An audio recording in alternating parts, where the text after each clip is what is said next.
तो प्यारे बच्चों, इस वीडियो में डिस्कस करेंगे डीओई की तरफ से प्रोवाइड किए गए क्लास 9th के लिए सीबीई सेशन 2024-25 सब्जेक्ट इंग्लिश की वर्कशीट नंबर 9 के सॉल्यूशन को। इससे पहले हिंदी की वर्कशीट 12 तक का सॉल्यूशन अपलोड हो चुका है। कमेंट में प्लेलिस्ट की लिंक मिलेगी, देख सकते हो। तो सीधा आ जाओ क्वेश्चन पर। 12 वर्कशीट तक इंग्लिश में भी आई हुई है, यानी कि ऑल सब्जेक्ट वर्कशीट 12 तक प्रोवाइड की गई इस वीक, ठीक है।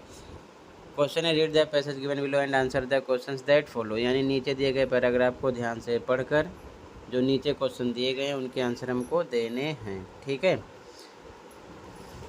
तो बच्चों, इस पैसेज की टॉपिक है स्प्रिंग, यानी कि वसंत के मौसम के बारे में पढ़ोगे। यहाँ पर बताया गया है कि वसंत, जिसे वसंत ऋतु के नाम से भी जाना जाता है, 4 समशीतोष्ण ऋतुओं में से एक है जो सर्दियों के बाद और गर्मियों से पहले आती है। वसंत की विभिन्न तकनीकी परिभाषाएं हैं, लेकिन स्थानीय जलवायु, संस्कृतियों और रीति रिवाजों के अनुसार इस शब्द का स्थानीय उपयोग अलग अलग होता है।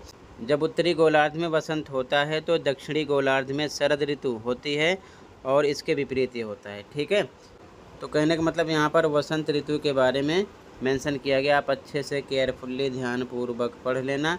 डायरेक्ट आ जाओ क्वेश्चन पर, क्योंकि वर्कशीट काफ़ी ज़्यादा है, ओके।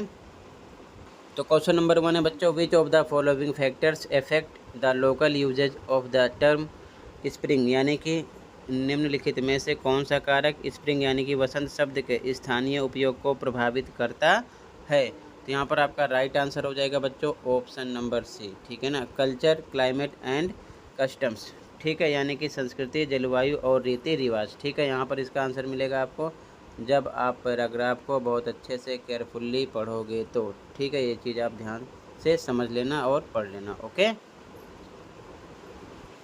सेकेंड क्वेश्चन है, which season is there in northern hemisphere when it's spring in the southern hemisphere, यानी कि जब दक्षिणी गोलार्ध में वसंत ऋतु होती है तो उत्तरी गोलार्ध में कौन सी ऋतु होती है। तो यहाँ पर आपका राइट आंसर हो जाएगा बच्चों ऑटम सीजन, यानी कि इसे बोलते हैं पतझड़ का मौसम, ठीक है, यानी कि शरद ऋतु।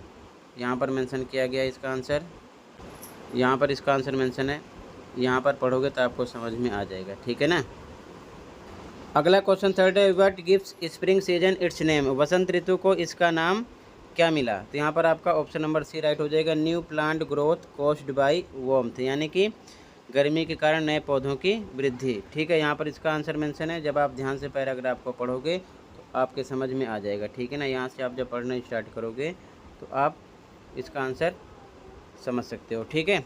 आगे देखो ध्यान से, क्वेश्चन नंबर 4।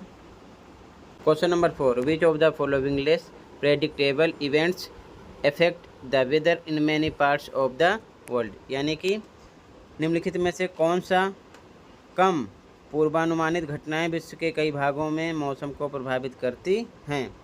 तो यहाँ पर आपका बच्चों राइट आंसर हो जाएगा ऑप्शन नंबर डी, ठीक है ना, एल नीनो इफेक्ट, यानी कि एल नीनो का प्रभाव, ठीक है। यहाँ पर देख सकते हो इसका आंसर, ठीक है, मेंशन किया गया है। तो एक बार फिर से देख लो सभी क्वेश्चन के आंसर बच्चों। क्वेश्चन नंबर 1 में आपका ऑप्शन नंबर सी राइट है, क्वेश्चन नंबर 2 में बी राइट है, क्वेश्चन नंबर 3 में आपका सी राइट है, क्वेश्चन नंबर 4 में आपका बच्चों ऑप्शन नंबर डी राइट है। इसी के साथ ये वर्कशीट कंप्लीट है। कहीं पर कोई डाउट है कमेंट कर सकते हो। मिलते हैं अगली वीडियो में। Thank you for watching and take care.